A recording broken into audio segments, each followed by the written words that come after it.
Masih ingat nggak? IPA fisika sama kimia, Ustadz, kalau Iya. tidak salah. Tentang apa, Saisa?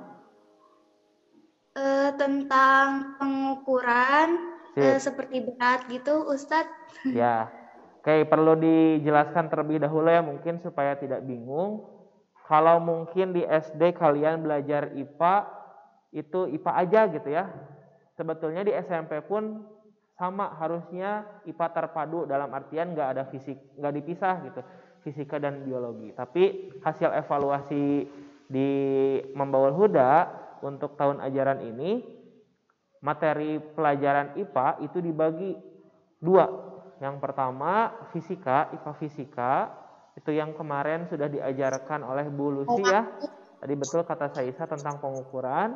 Dan satu lagi IPA biologi dan kimia. Jadi nanti kimianya belajar disatukan dengan biologi. Nah itu yang akan diampu atau dibahas oleh saya sendiri. Nah untuk hari ini berarti mata pelajarannya mata pelajaran IPA, subbab biologi dan kimia. Oke? Ya. Nanti di SMA mungkin yang bakal ngambil jurusan IPA itu nanti lebih detail lagi materi fisika dan biologi dan kimianya. Oke, masuk ke pembahasan. Materi pertama di kelas 7 khususnya materi biologi adalah tentang klasifikasi makhluk hidup. Apa sih klasifikasi? Dari kata apa tuh? Ya, ini covernya bab 2. Jadi bab pertamanya kemarin tentang pengukuran.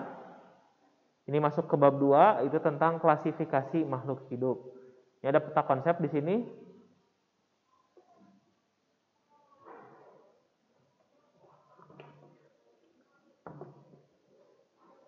Nah, peta konsep yang pertama ada klasifikasi makhluk hidup. Nah, nanti yang dipelajari itu ada sebelum ke sini. Apa sih maksud klasifikasi makhluk hidup? Ada yang bisa menjelaskan? Klasifikasi apa? Ini dari kata kelas. Kalian ada kelas 7A, 7B, 7C. Itu artinya diapakan? Di apa? Ada yang bisa menjawab? Yang di Zoom? Nah, maksud dari klasifikasi adalah dikelompokkan atau pengelompokan makhluk hidup.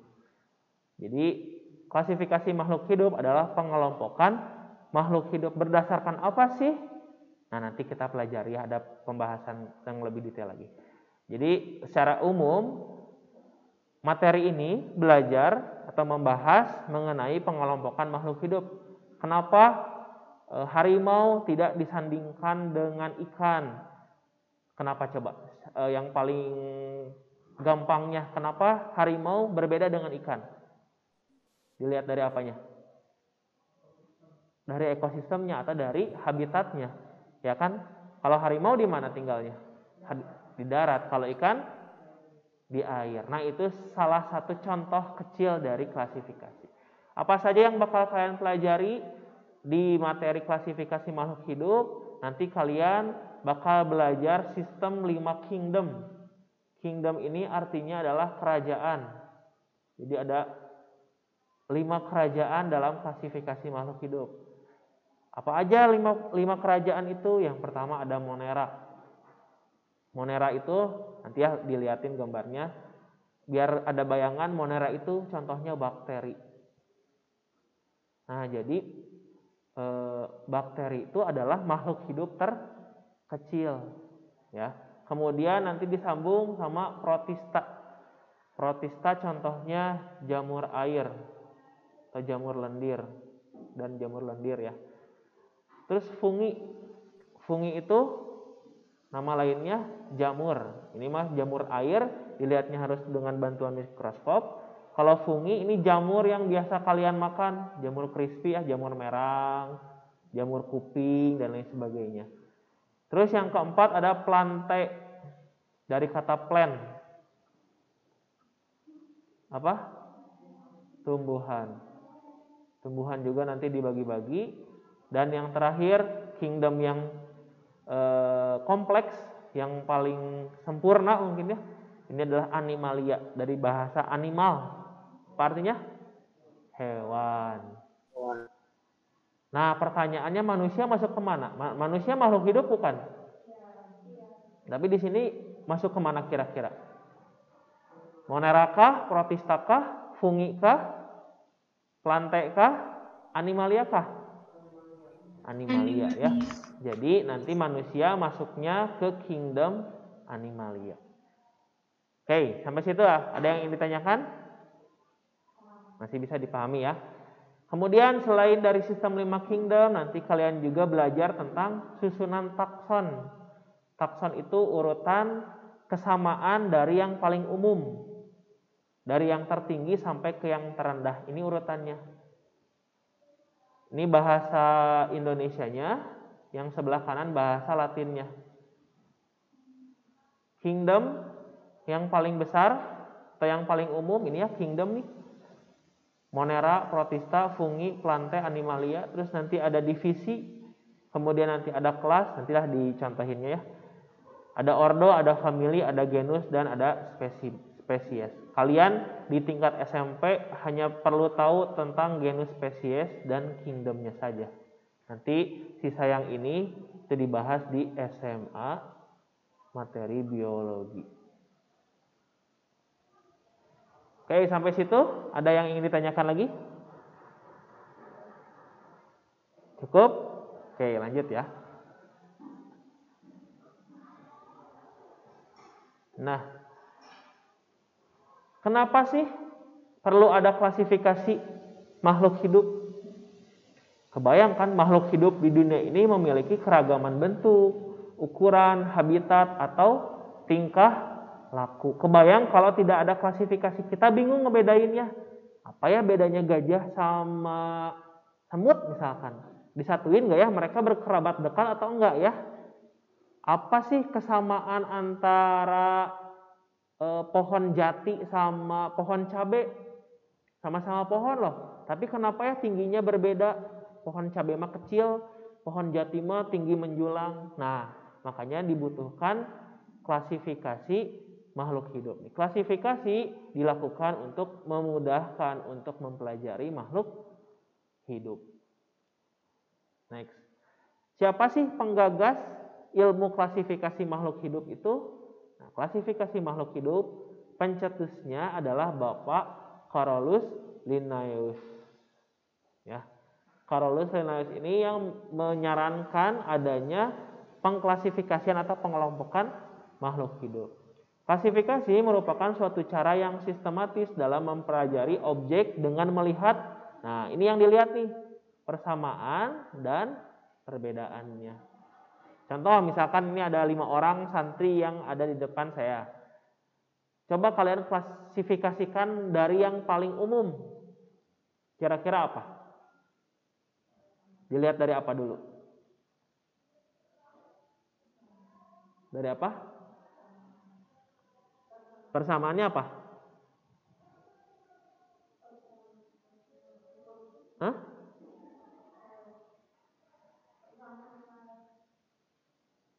Jenis kelamin aja lihat. Ya. Coba di sini ada 5 orang ya, 5 orang santri, ada 2 laki-laki dan 3 perempuan atau 2 RG dan 3 UG. Ustaz bisa klasifikasikan kalian atau kelompokan kalian. Ustaz bakal ngelompokin Zahra, Afika, sama Arika ke kelompok yang UG.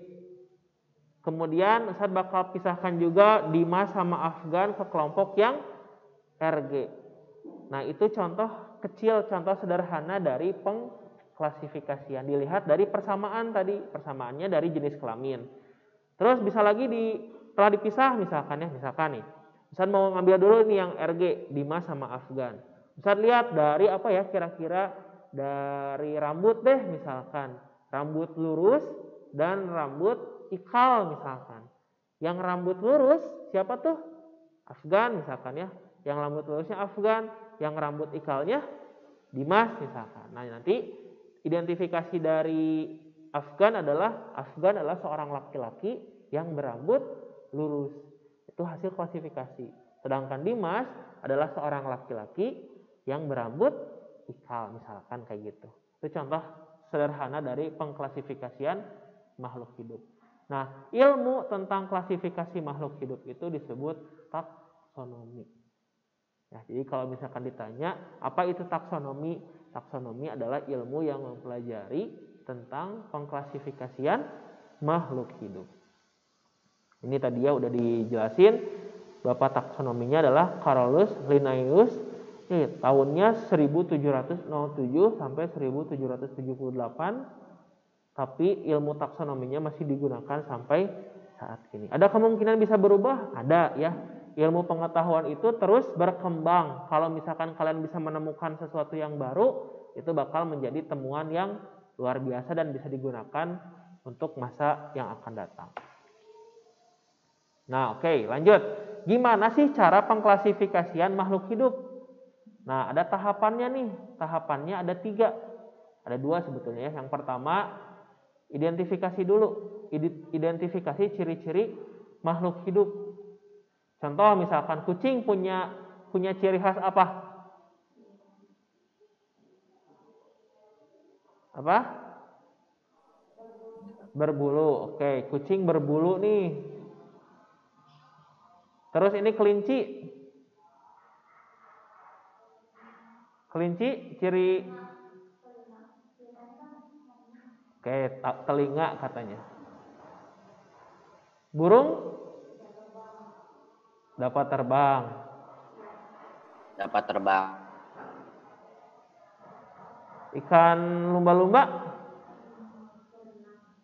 berenang, habitat ya di air. Nah, identifikasi dulu. Oh, kira-kira kalian bakal klasifikasi keempat ini yang paling pertama dari apa dulu deh? Yang paling gampang persamaannya. Habitatkah? Kemampuan terbangkah? Berbulukah? Telingakah? Dari apa dulu kira-kira? Nah, itu diidentifikasi ya, contoh nih ya, dicontohin. Dari habitat dulu deh kayaknya, habitat air misalkan.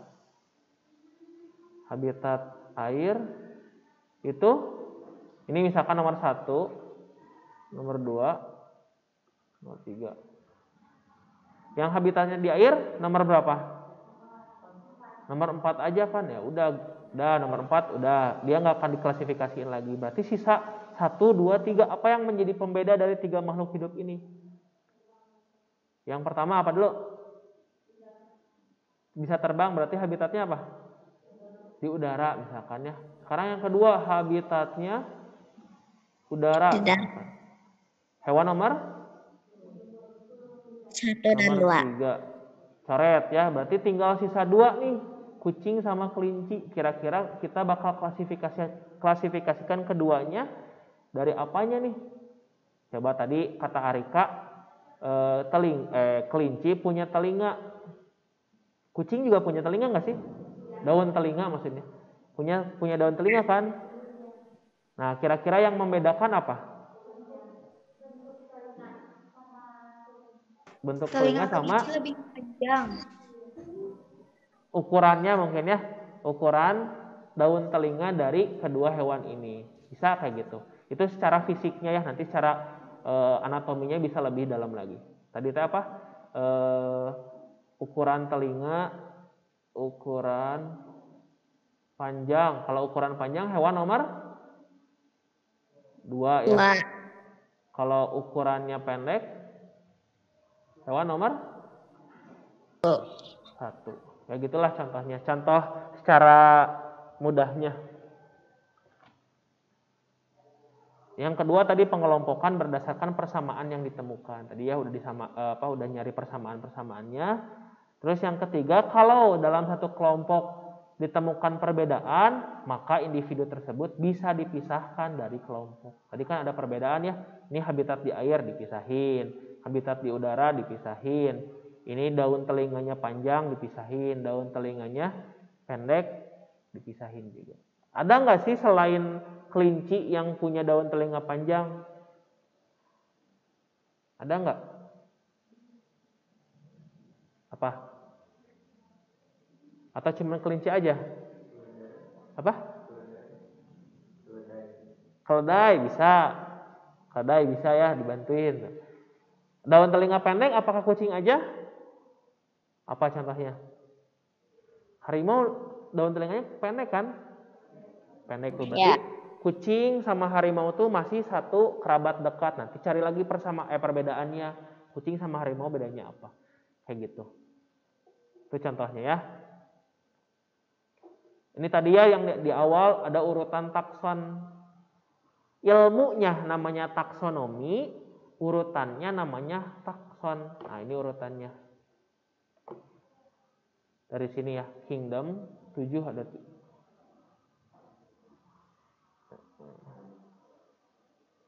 Oke, ini mah nanti jarang ditanyain, ke contohnya aja nih contoh.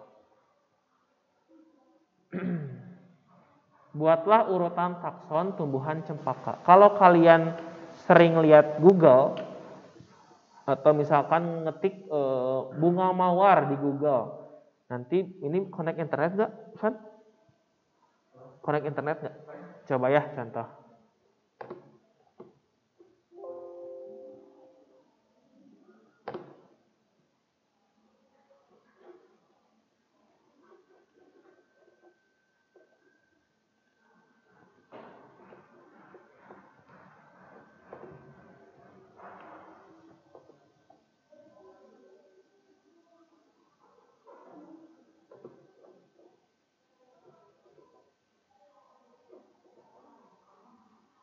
Sambil menunggu, oh udah.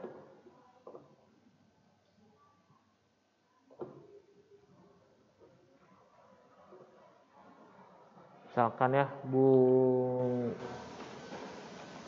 bunga mawar. Nah, di Google kalau kalian searching bunga mawar atau apapun itu ya yang termasuk ke makhluk hidup, di sebelah kanannya selalu ada, nah ini nih. Ada nama ilmiahnya. Nama ilmiahnya Rosa, familinya Rosaceae, kelasnya Magnoliopsida, divisinya Magnoliophyta, ordonya Rosales, kerajaan itu kingdomnya Plante. Nah, ini yang disebut dengan takson. Nah, takson itu ini urutan dari yang tertinggi ke yang rendah, tapi ini mah dibalik, ini yang tertingginya di bawah, kerajaan, ordo, divisi, kelas, family, nama ilmiahnya, Rosa, genusnya. Contoh lain, misalkan harimau Jawa, nih harimau Jawa, sama di sini juga ada filumnya Chordata, kerajaannya Animalia, kelas Mamalia, subspesies, nah ini nggak ada ya tadi di takson. Spesiesnya P. tigris. P itu apa? P itu Panthera tigris.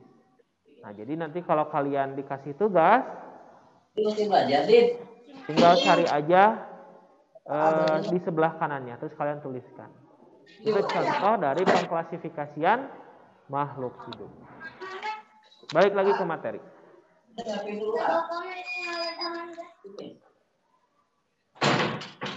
Nah, ini ada kunci identifikasi atau kunci determinasi.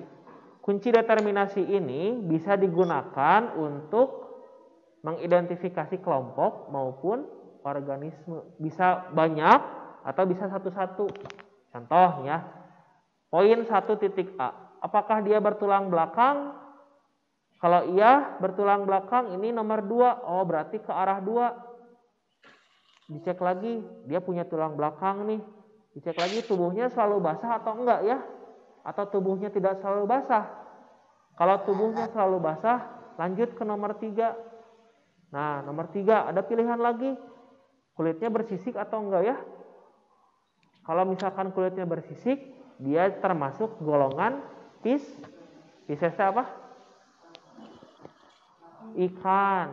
Jadi kalian bisa menyebutkan ikan itu adalah hewan bertulang belakang, tubuhnya selalu basah, dan kulitnya bersisik. Sebaliknya, kalau tidak bersisik, ini adalah namanya amfibi. Itu apa? Katak. Amfibi itu hewan yang biasa tinggal di 2 habitat ya. Contohnya katak. Kalau diminta jelaskan ciri-ciri dari amfibi. Amfibi itu hewan bertulang belakang, tubuhnya selalu basah, tapi kulitnya tidak bersisik. Gitu cara bacanya. Sekarang balik lagi ke nomor 1. Ada hewan tapi tidak bertulang belakang. Oh, ini mah udah ada jawabannya langsung, invertebrata. Berarti hewan invertebrata itu adalah hewan tidak bertulang. Contohnya apa? Contohnya kayak serangga, kayak udang, itu nggak punya tulang. Kayak gurita, cumi-cumi, itu nggak punya tulang belakang. Makanya tubuhnya lunak. Baik lagi. Hewan bertulang belakang, dia punya tulang belakang. Sekarang poin yang ini. Kakak mana? Sini. Tubuhnya tidak selalu basah.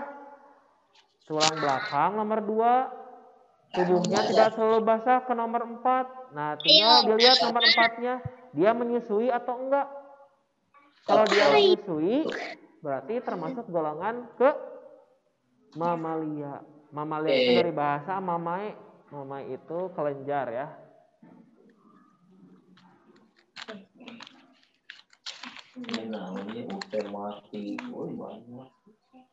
Mamalia itu dari mamae. Mamae itu kelenjar susu. Makanya mamalia biasanya semuanya menyusui anaknya. Baik lagi, sekarang bertulang belakang, tubuh tidak selalu basah, tidak menyusui anaknya. Tidak menyusui anaknya ada 2 kemungkinan, dia bertelur atau bertelur dan beranak. Kalau cuma bertelur berarti dia aves. Aves itu apa? Aves itu apa? Unggas, contohnya kayak burung, ayam, bebek, dan lain sebagainya. Atau mungkin bertelur dan beranak. Dia bertelur iya, beranak juga iya. Contohnya reptilia. Reptilia itu apa? Ular-ularan. Oke. Ini satu lagi ya. Tentang klasifikasi makhluk hidup, ada cara penulisannya, metode penamaan ilmiah. Namanya binomial nomenklatur. Nah, binomial nomenklatur ini terdiri dari 2 kata Latin nih. Ada 2 kata Latin. Kata pertama menunjukkan genus, huruf awalnya ditulis huruf kapital. Jadi contohin ya. Kata kedua menunjukkan spesies, huruf kecil awalnya. Ditulis dengan huruf miring atau digaris bawahi. Misalkan contoh, nama Latin dari pisang adalah Musa paradisiaca. Nah, ini ada berapa kata? Musa paradisiaca ada berapa kata? Ada 2. Kata yang pertama ini menunjukkan apa? Genus atau spesies? Kata pertama menunjukkan genus. Oh, berarti ini genusnya. Paradisiakanya berarti spesiesnya. Ini yang keduanya. Lihat cara penulisannya. Penulisan genus, huruf awalnya harus diawali dengan huruf kapital, huruf besar. Musa, boleh nggak ditulisnya Musa? Boleh nggak? Ya nggak salah, maksudnya nggak jadi salah juga, cuman kurang tepat ya. Harusnya nulisnya seperti ini, huruf M-nya huruf besar. Spesies diawali huruf kecil, P-nya kecil nih, paradisiaca. Ini nulisnya kalau nggak huruf miring harus digaris bawah, karena ini nggak miring berarti harus digaris bawah. Kalau di Word mah ada underline, apa sih yang U teh? Di Word teh yang U garis bawah teh apa underline ya? Asbahna. Di underline atau di italic. Kalau di Word ya nulisnya miring. Musa, ya ini agak miring. Asbahna wa asbahal mulkulillah wal ijat wal qudratilillah. Tapi terakhir Islam kalimatnya ikhlas. Ini lagi nama. Contoh, lihat lagi ya langsung ke Google.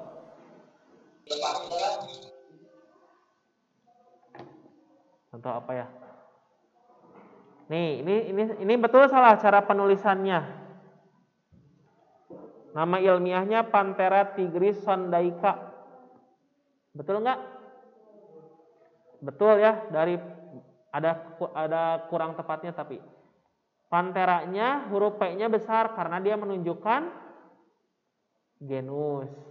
Tigrisnya T-nya kecil, dia menunjukkan spesies. Yang salah apa di sini?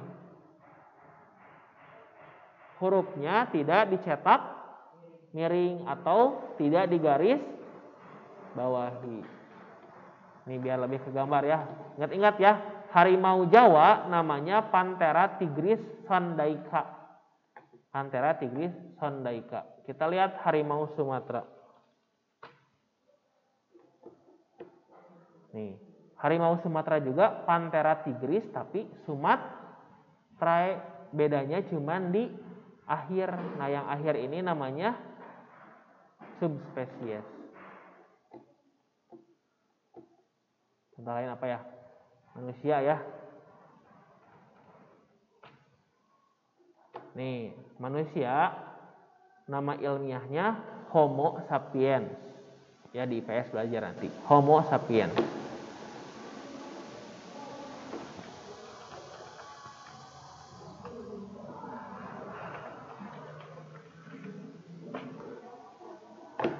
Oh, bukan.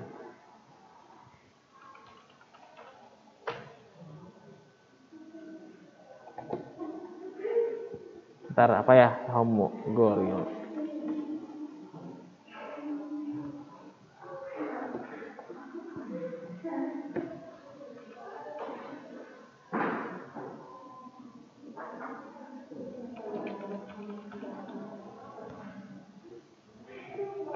Malah ini ntar nyari nama latinnya.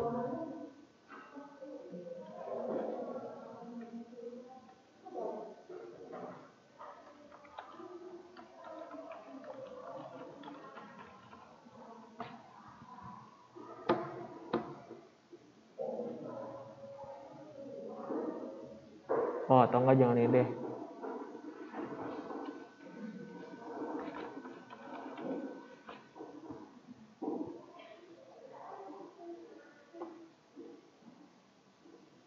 Panthera.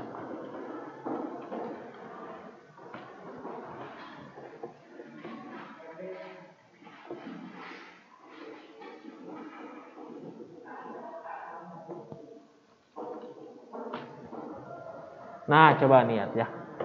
Singa nih. Nama ilmiah dari singa itu Panthera leo. Pantheranya menunjukkan genus, leo-nya menunjukkan spesies. Makanya kenapa singa bahasa Inggrisnya lion itu dari leo ya. Sekali lagi, Panthera menunjukkan genus, leo-nya menunjukkan spesies. Singa sama harimau berkerabat dekat nggak? Mirip-mirip nggak? Cek nama ilmiahnya ya. Ini ingat-ingat Panthera leo. Tadi udah dicek ya harimau. Sedangkan harimau namanya Panthera tigris. Cuman beda ujungnya aja. Nah, itu berarti menandakan antara harimau dan singa hanya berbeda spesiesnya. Ini ditambah slide dulu. Sini deh ya.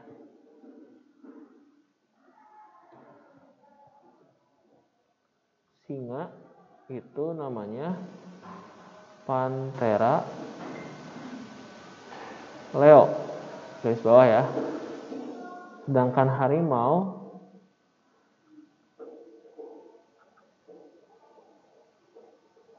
namanya Panthera tigris. Nih lihat sama-sama Panthera genusnya, genus singa Panthera, genus harimau juga Panthera. Yang membedakan hanya spesiesnya. Kalau singa leo, kalau harimau tigris. Seperti itu. Next ya. Nah, sampai situ dulu deh pertanyaan. Ada pertanyaan? 20 menit terakhir kita bahas tentang 5 kingdom ini biar agak kebayang.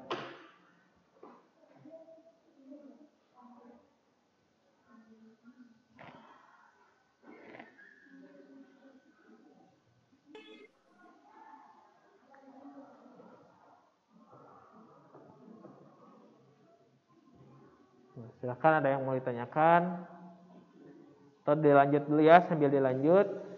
Itu tentang klasifikasi makhluk hidup bagian yang sebelah kanan tadi. Nah, sekarang pembagian sistem klasifikasi. Makhluk hidup yang paling rendah itu masuk ke kingdom Monera. Cirinya apa kingdom Monera? Lihat, yang namanya makhluk hidup paling rendah, dia cuman punya satu sel nih. Cuman bersel satu. Terus tidak memiliki membran inti. Nanti selanjutnya ya tentang membran inti.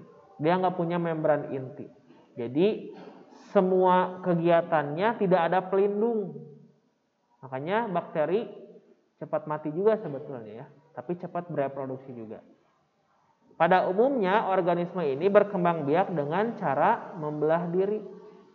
Nah, ini adalah cara reproduksi yang paling terendah, membelah diri, tahu nggak? Jadi kalau misalkan ada nih satu organisme ya, ini satu bakteri nih, nah dia bakal berkembang biak, jadi nanti ngebagi dua, nih yang ini segini. Ini cara yang paling konvensional dari perkembangbiakan. Makanya kingdom Monera ini dimasukkan ke kingdom paling primitif. Contohnya bakteri dan ganggang biru. Kalian bisa langsung lihat bakteri nggak? Nggak bisa ya. Dibantu dengan alat yang kemarin dibahas di pertemuan pertama. Pakai apa? Hah? Mikroskop. Mikroskop.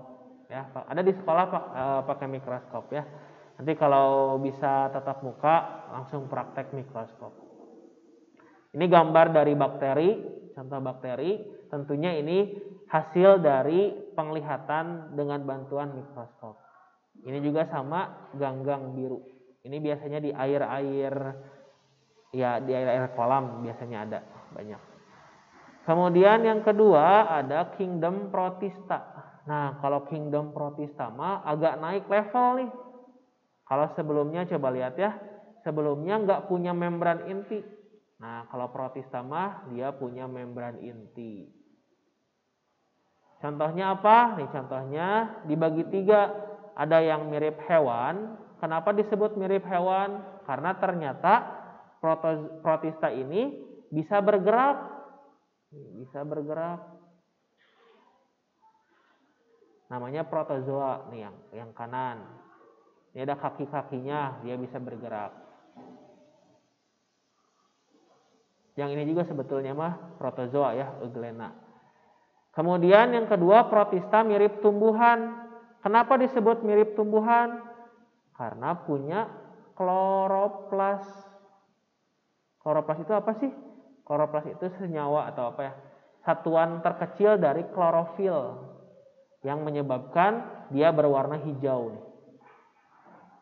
Ya, itu mirip tumbuhan. Dan yang ketiga, mirip jamur. Ini ada yang pertama ada amuba, kemudian yang kedua ada euglena, dan yang ketiga paramecium. Ini juga tidak bisa dilihat secara langsung, harus dengan bantuan mikroskop. Nah, yang ketiga baru nih, kalian udah tahu ya ini kalau misalkan di pohon atau enggak di pohon doang sih, banyak ya di tempat-tempat yang lembab itu biasa muncul jamur. Ini masuk ke kingdom fungi. Anggota fungi adalah berbagai macam jamur. Fungi memiliki membran inti. Nah, dia udah punya membran inti nih. Dinding selnya terbuat dari zat kitin, nggak punya kloroplas, jadi nggak bisa berfotosintesis. Ada yang uniseluler dan ada yang multiseluler. Jamur hidupnya sebagai saprofit atau parasit. Jadi ada yang saprofit. Apa bedanya saprofit sama parasit? Kalau saprofit mah cuma numpang doang. Ini kalau saprofit mah tinggal di tempat bekas organisme mati. Itu saprofit. Kalau parasit dia merugikan ya. Dia mah udah nebeng terus ngambil sari makanannya. Simbiosis mutualisme antara jamur dan ganggang membentuk lumut kerak. Lumut kerak disebut juga tumbuhan perintis sebab dapat hidup di tempat makhluk hidup lain tak bisa hidup. Pertanyaannya, maaf ya, Ustaz, kalau misalkan panu jamur bukan sih? Panu jamur bukan? Jamur itu masuk ke sini bukan? Masuk ke sini enggak? Jamur yang ada di tubuh manusia?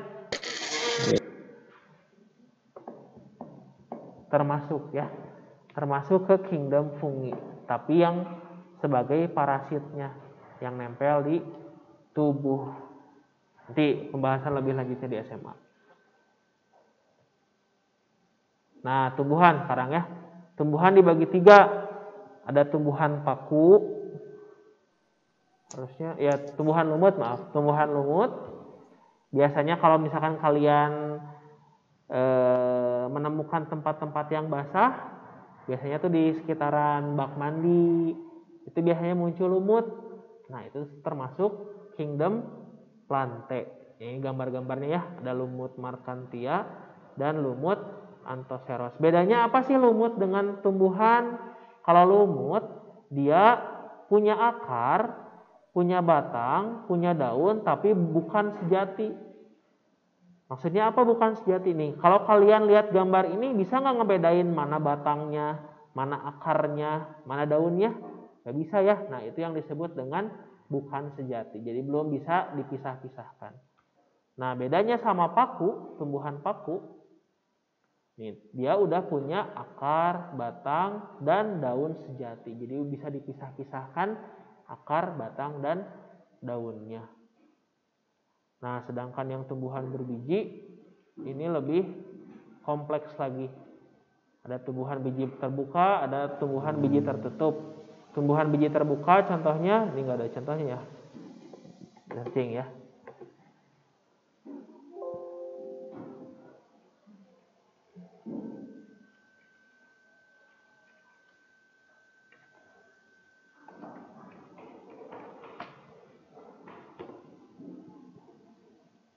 Nah, ini tumbuhan contoh dari tumbuhan biji terbuka. Kenapa disebut tumbuhan biji terbuka nih? Ini bijinya, biji itu kan alat perkembangbiakan ya. Bijinya dia terbuka gitu aja. Maksudnya kelihatan kemana-mana gitu.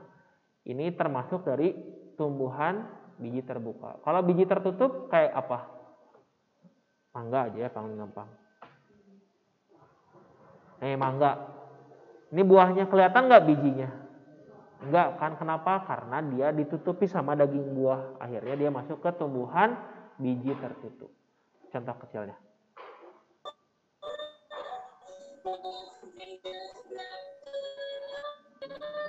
Slide lagi. Kemudian masuk ke kingdom yang paling kompleks, kingdom animalia. Dibagi 2, ada yang invertebrata yang nggak punya tulang belakang. Contohnya, bentar ya, nanti dilihatin aja. Ada slide lagi.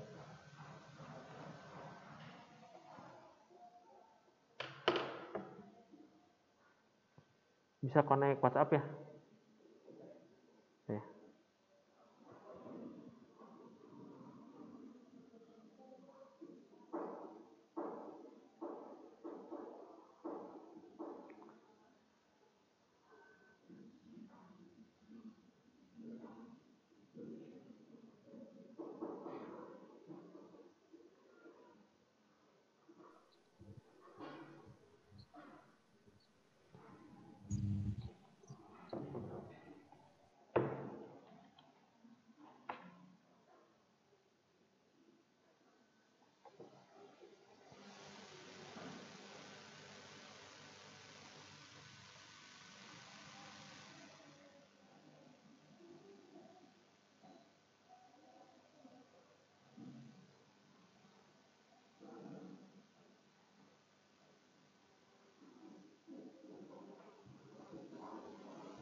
Nah, ini contoh ya. Ada hewan invertebrata atau tidak bertulang belakang. Dibagi jadi 8. Porifera, Solenterata, Platyhelminthes, Nemathelminthes, Annelida, Mollusca, Arthropoda, dan Echinodermata. Kita jelasin satu-satu. Porifera. Porifera itu biasanya yang ada di laut atau terumbu karang. Nah, si SpongeBob itu sebetulnya masuk ke porifera. Makanya kenapa SpongeBob badannya totol-totol atau bolong-bolong. Karena ciri dari porifera adalah tubuhnya berpori-pori atau berongga-rongga. Terus yang kedua, itu ada Solenterata. Cirinya tubuhnya berongga. Ini apa, contoh apa nih? Gambar apa? Ubur-ubur.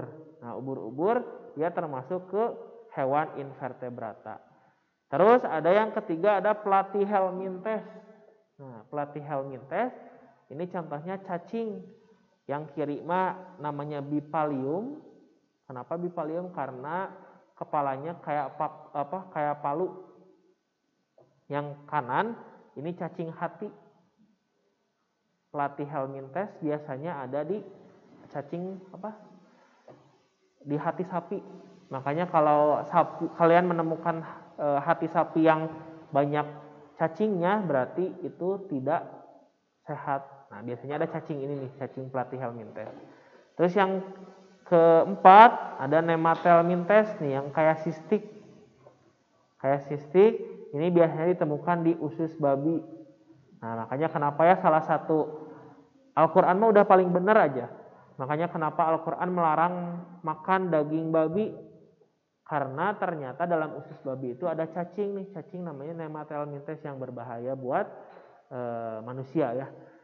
Terus yang kelima ada Annelida. Nah, tubuhnya beruas. Ini contohnya cacing tanah. Cacing tanah yang suka di tanah, yang merah warnanya. Sama ini namanya apa? Yang nyedot darah teh? Lintah. Nah, ini lintah. Lintah juga masuk ke Annelida. Terus ada Mollusca. Nah, Mollusca ada cumi-cumi, ada skeong, ada apa namanya lupa. Apa?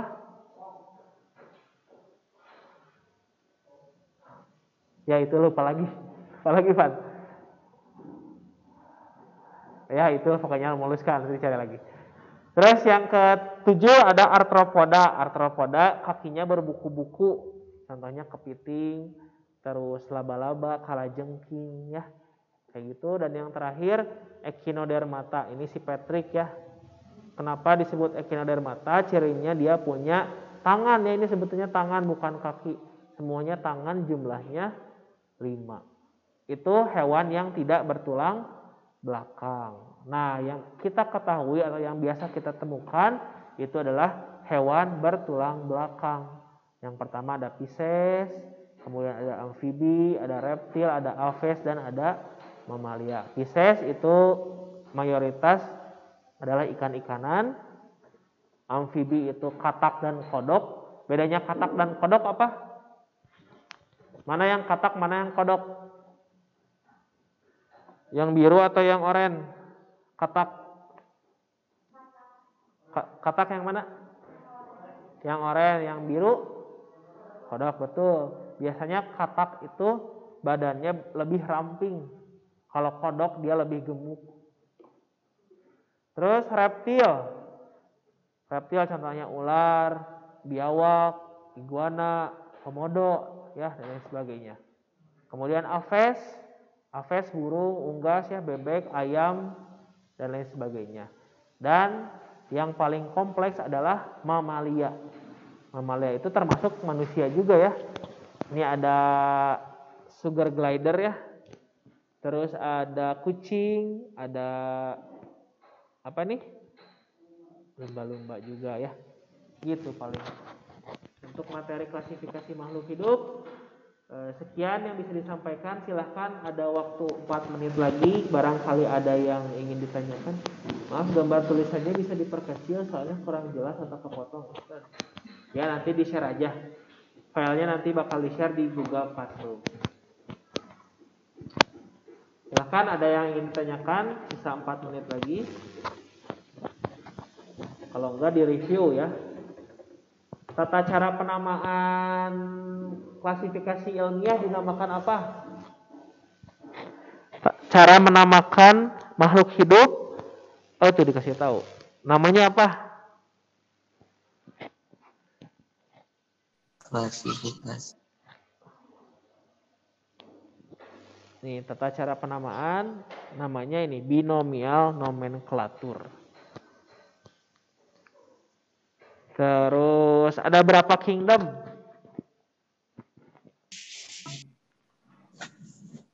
Berapa aura?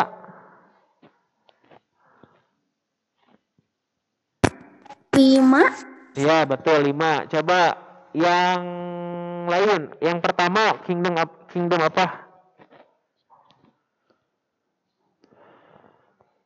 Yang contohnya bakteri itu masuk ke kingdom